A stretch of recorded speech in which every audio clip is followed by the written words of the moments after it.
అయితే ముఖ్యంగా ఈరోజు మరి కాంగ్రెస్ పార్టీకి మద్దతు ఇద్దాం, వికలాంగుల సాధికారత సాధిద్దాం అనే నినాదంతో మరి అన్ని కూడా ప్రెస్ మీట్లు ఇవన్నీ కూడా కాంగ్రెస్ పార్టీకి అనుకూలంగా మే జరిగే ఎన్నికల్లో కాంగ్రెస్ పార్టీకి ఓటేయాలని మరి దివ్యాంగుల రాష్ట్రంలో ఉన్న సోదరులందరికీ కూడా మరి ప్రెస్ మీట్ ద్వారా వివిధ క్యాంపెయిన్ల ద్వారా తెలియజేయడానికి ఈ యొక్క బయలుదేరినాం.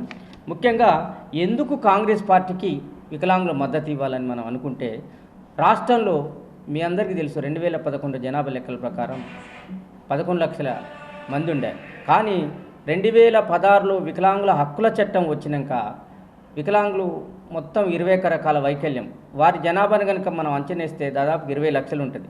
వాళ్ళ కుటుంబాలతో కలిసి కనుక చేస్తే రాష్ట్రంలో 50 లక్షల జనాభా ఉంటుంది. అంటే ఇది పెద్ద మేజర్ వర్డ్ బంక్. అంటే ఒక్కొక్క పార్లమెంటు నియోజకవర్గానికి 35 నుంచి 40 వేల మంది జనాభా వికలాంగులు ఉంటుంది. మీ అందరికీ తెలుసు, గత ప్రభుత్వం 1.87తోనే ఓట్లతోనే ఓడిపోయింది, ఓటు పర్సెంటేజ్తోనే. అంటే వికలాంగుల ఓట్లు కూడా చాలా ముఖ్యం. దీనికి గెలవాలంటే గెలుపు ఓటములు నిర్ణయిస్తుంది వికలాంగుల ఓట్లు. ఎందుకంటే 20 లక్షల జనాభా ఉన్నటువంటి వికలాంగులను కూడా చేయదు. అయితే కాంగ్రెస్ ఎందుకంటే మీ అందరికీ తెలుసు, మరి జాతీయ కాంగ్రెస్ మేనిఫెస్టోలో కాంగ్రెస్ గురించి మొట్టమొదటి నుంచి కూడా వికలాంగుల చట్టాలంతా తెచ్చింది కూడా కాంగ్రెస్ పార్టీ. 1995 వికలాంగుల చట్టం కావచ్చు, తర్వాత రాజీవ్ గాంధీ ఫౌండేషన్ ద్వారా ప్రతి సంవత్సరం మరి వికలాంగులందరూ కూడా 1 లక్ష రూపాయలు కాస్ట్లీతో మరి మోటరైజ్డ్ వెహికల్స్ పంపిణీ కానీ ప్రతి సంవత్సరం. అదేవిధంగా ఈ మధ్య 2016లో వచ్చినటువంటి వికలాంగుల హక్కుల చట్టం 2016ను కూడా కాంగ్రెస్ రూపకల్పన చేసింది. అప్పుడు రాజ్యసభలో మల్లికార్జున ఖార్గే 5% రిజర్వేషన్ కనుక పెడితే మరి ఈ బీజేపీ ప్రభుత్వం వచ్చి 5ను కాస్త 4% కుదించింది. మీ అందరికీ తెలుసు ఆ మానిటరీ టైంలో దాన్ని. అయితే అంతేకాకుండా జాతీయ మేనిఫెస్టోని కనుక మీరు పరిశీలిస్తే దాంట్లో 5 అంశాలని వికలాంగుల పట్ల చేర్చారు. ఏంటి అంటే, రాష్ట్రంలో వికలాంగుల హక్కుల చట్టాన్ని బడ్జెట్ను కేటాయించి సంపూర్ణంగా అమలుపరుస్తాం. రెండోది, ఏదైతే అందుల భాష బ్రెయిల్ లిపి, మరి బదిర్ల భాష మూగ భాషను కూడా జాతీయ భాషలు అంటే 8వ షెడ్యూల్లో గుర్తిస్తామని పేర్కొన్నారు. అదేవిధంగా మరి ఈ మేధోపరమైనటువంటి పిల్లలు కానీ మానసిక వికలాంగులైనటువంటి పిల్లలకు కానీ వాళ్ళకు జాతీయ స్థాయిలో ఒక ఎక్సలెన్స్ ఇన్స్టిట్యూట్ని స్థాపించి వారికి తద్వారా విద్యను అందజేస్తాం. తర్వాత వికలాంగుల పైన అత్యాచారాలు కానీ వికలాంగులను దూషించడం కానీ దీనికి ఒక ప్రత్యేకంగా ఎస్సీ ఎస్టీ తరహాలలో మరి చట్టం తెచ్చి దీన్ని ఇంప్లిమెంట్ చేస్తాం అనేది ఒక ఉద్దేశంగా ఉన్నది. అంతేకాకుండా వికలాంగులు బతకడానికి మెరుగ్గా జీవించడానికి అవసరమైనటువంటి రక్షణ సంరక్షణ కోసం ఒక మెరుగైనటువంటి పథకం జాతీయ స్థాయిలో తేవాలని వాళ్ళు నిర్ణయించారు. ఈ విధంగా వికలాంగుల సాధికారతకు అవసరమైనటువంటి అన్ని వసతులు, సంక్షేమం, అభివృద్ధి, సాధికారతకు ఏర్పాట్లు చేసి వికలాంగులు కూడా దేశంలో మానవ వనరులు గర్వించే మానవ వనరులుగా తీర్చిదిద్దాలని మరి కాంగ్రెస్ ప్రభుత్వం కంకణం కట్టుకుంది. మరి అదేవిధంగా మరి గతంలో కాంగ్రెస్ పార్టీ యొక్క మేనిఫెస్టోని కనుక రాష్ట్ర స్థాయి మేనిఫెస్టోని కనుక పరిశీలిస్తే మీ అందరికీ తెలుసు, దాంట్లో మొట్టమొదటి పాయింట్ ఏంటంటే పెన్షన్ను 6,000 రూపాయలకు పెంచుతామన్నారు, వికలాంగుల పెన్షన్. నెంబర్ 2 ఏంటంటే రాష్ట్రంలో ఖాళీగా ఉన్నటువంటి డైరెక్ట్ రిక్రూట్మెంట్ పోస్టులు కానీ బ్యాక్లాగ్ ఉద్యోగాలు కానీ పటిష్టంగా నిర్ణీత కాలంలో క్యాలెండర్ పద్ధతిలో భర్తీ చేస్తామని అన్నారు.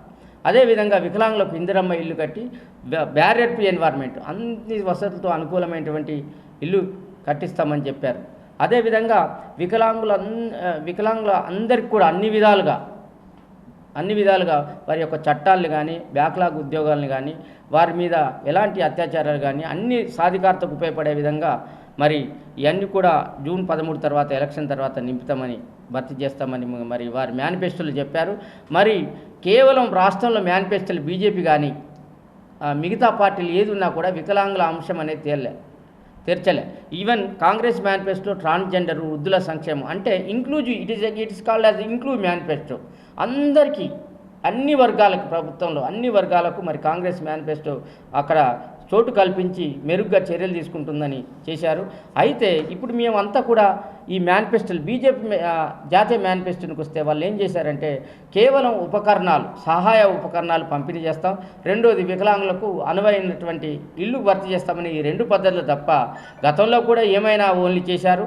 మరి బీజేపీ ప్రభుత్వం గతంలో మరి ఏం చేసింది అని అంటే వికలాంగులని దివ్యాంగులు అనే ఒక నామకరణం చేసి గాలికి వదిలేసిన సంక్షేమం. ఎందుకంటే చట్టాన్ని తెచ్చారు, మరి ఆ చట్టానికి నిధులు ఎవరు ఇవ్వాలి, దాన్ని ఎవరు అమలుపరచాలనేది చేయలే. ఇప్పటికి కూడా మీరందరూ చూస్తారు, సుప్రీంకోర్టు అక్షింతలేసింది. చట్టం వచ్చి 2 పేజీలు అయినా కూడా చాలా రాష్ట్రాల్లో దాన్ని అమలుపరచడం లేదు. దాంట్లో కేవలం ఈ 10 సంవత్సరాల కాలంలో మరి దేశంలో 9 జాతీయ సంస్థలు వికలాంగుల సంక్షేమ అభివృద్ధికై పనిచేస్తున్నాయి. ఆ 9 సంస్థలు కాస్త 5 సంస్థలు తీసేసి 4 సంస్థలుగా కుదించారు దాంట్లో. అంతేకాకుండా దేశ స్థాయిలో మరి వికలాంగుల కమిషనర్, చీఫ్ కమిషనర్ అని ఉంటుంది. It's on par with SC commission, ST commission యొక్క ఆయనకు అధికారాలు ఉంటాయి. అలాంటి బాధ్యాయుతమైనటువంటి పదవిని కూడా, అదేవిధంగా దాంతోపాటు వికలాంగుల ట్రస్ట్ చైర్మన్ అని ఉంటుంది దేశంలో. ఈ 2 కూడా చాలా విలువైనటువంటి పదవులు. ఆ 2 పదవులు కూడా నింపలేదు. ఈ విధంగా వికలాంగుల సంక్షేమం కేవలం దివ్యాంగులను పెట్టి గాలికి వదిలేశారు, ఈ పేరు నామకరణం తప్ప. ఈ విధంగా మరి కాంగ్రెస్ ప్రభుత్వం, ముఖ్యంగా డాక్టర్ చెల్లా వంశీ చందర్ రెడ్డి ఏందనంటే, యూత్ కాంగ్రెస్లు ఉన్నప్పుడు కాకుండా యూత్ కాంగ్రెస్ తర్వాత ఆహ్వానితుడు, తర్వాత కాంగ్రెస్, జాతీయ కాంగ్రెస్ పార్టీలో ఆహ్వానితుడు, మరి ఇంతకుముందు కూడా ఎమ్మెల్యే చేశాడు. ఈ వికలాంగుల సమస్యల పట్ల ఆయన ఒక రకంగా వికలాంగుల బంధు. ఎక్కడ ధర్నా జరిగినా ఏం జరిగినా కూడా వికలాంగులతో వచ్చుంటాడు. వికలాంగులు వస్తే మొట్టమొదటి ప్రాధాన్యత ఇస్తూ అన్న అనుకుంటా సమస్యలు వింటాడు. మాకు is a friendly disable person. ఎందుకంటే చెల్లా వంశీధర్ రెడ్డి అక్కడ యూత్ కాంగ్రెస్గా ఉన్నప్పుడు ఎన్నో ఉద్యమాలు, అపోజిషన్ పార్టీ ఉద్యమాలు చేసి చాలా ఉన్నప్పుడు మాకు సుపరిచితుడు. మరి ఈ రాష్ట్రంలో ఉన్నటువంటి వికలాంగులందరూ కూడా ఈ మే 13న జరిగేటువంటి ఎన్నికల్లో మరి డాక్టర్ చెల్లా వంశీధర్ రెడ్డికి, ఎందుకనంటే ఓన్లీ వికలాంగులే కాదు, ట్రాన్స్జెండర్స్, వృద్ధులు, మీ అంతా ఒక శాఖ కింద ఇట్స్ ఏ 1 నంబర్ ఇలా. కాబట్టి మీ అందరు కోరేది ఏంటంటే మరి రానున్న ఎన్నికల్లో మరి చెల్లా వంశీధర్ రెడ్డికి ఈ మహబూబ్నగర్ నియోజకవర్గంలో ఓట్లేసి అత్యధిక మెజార్టీతో గెలిపించాలని కోరుతున్నాను.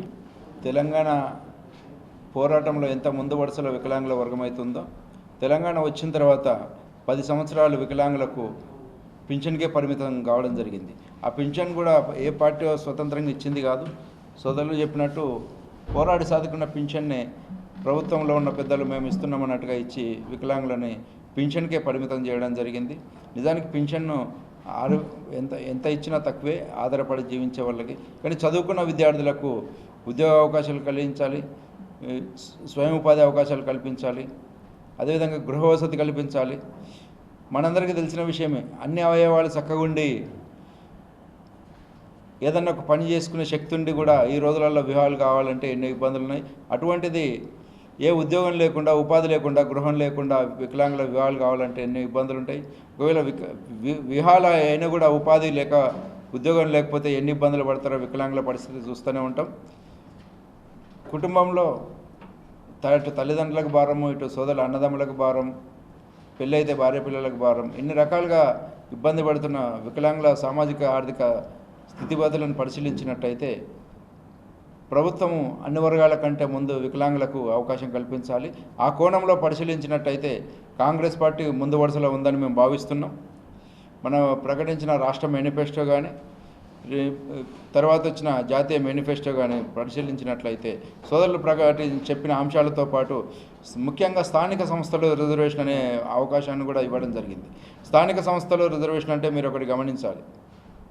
ఇవాళ మనకు గ్రామంలో వార్డు మెంబర్ నుంచి సర్పంచ్ కానీ, మండలంలో ఎంపీటీసీ కానీ, మండల పరిషత్ ప్రెసిడెంట్ కానీ, జిల్లా పరిషత్ జడ్పీటీసీ మెంబర్ కానీ, జడ్పీ చైర్మన్ కానీ, అదేవిధంగా మున్సిపాలిటీ అయితే కౌన్సిలర్, మున్సిపల్ కార్పొరేషన్ అయితే కార్పొరేటరు, అదేవిధంగా నామినేటెడ్ కోఆప్షన్ మెంబర్ ఏవైతే ఉన్నాయో ఇవన్నీ కూడా ఎస్సీ ఎస్టీ బీసీలతో సమానంగా వికలాంగులకు కూడా మేము రేపు ఎలక్షన్ల తర్వాత స్థానిక సంస్థల రిజర్వేషన్ ఇది రాష్ట్ర ప్రభుత్వ పరిధిలోనే ఉంటుంది, మేము అమలు చేస్తామని చెప్పడం జరిగింది.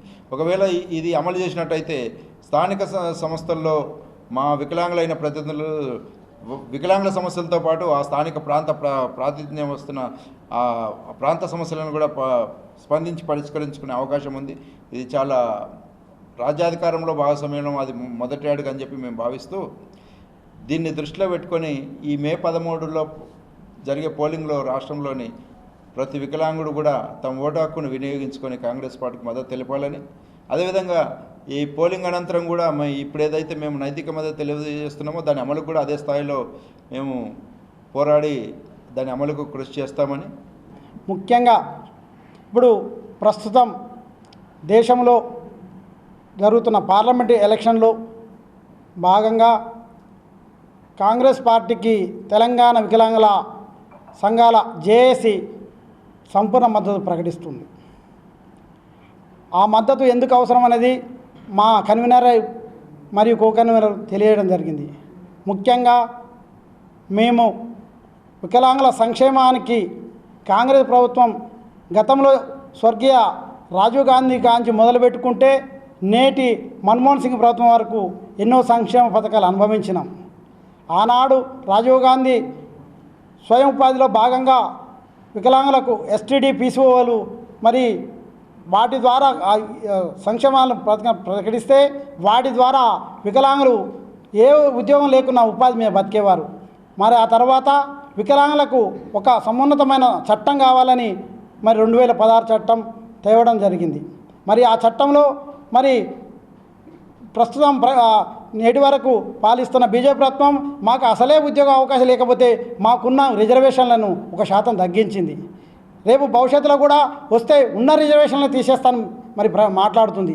ఈ తరుణంలో మరి మేము ఆలోచించి మా వంతుగా తెలంగాణ రాష్ట్రంలో మరి వికలాంగుల సంఘాల జేఏసీ పక్షాన రాష్ట్రంలోని 17 పార్లమెంటు నియోజకవర్గాలకు సంపూర్ణ మద్దతు ప్రకటించాలని నిర్ణయించామని అందులో భాగంగానే ఈరోజు మరి మహబూబ్నగర్ పార్లమెంటులు చల్లవంశారెడ్డి గారికి మా జేఏసీ పక్షాన సంపూర్ణ మద్దతు ప్రకటించడం జరిగింది. ఎందుకంటే గతంలో ఎన్ఎస్సీ అధ్యక్షుడు ఉన్నప్పుడు ఆ తర్వాత యువజన కాంగ్రెస్ అధ్యక్షులుగా ఉన్నప్పుడు ప్రస్తుతం ఏఐసిసి ప్రత్యేక ఆహ్వానితులుగా పలు సందర్భాల్లో వికలాంగుల శ్రేయోభిలాషిగా వికలాంగుల బంధుమిత్రుడిగా అతను మాకు ఎన్నో సేవలు అందించారు.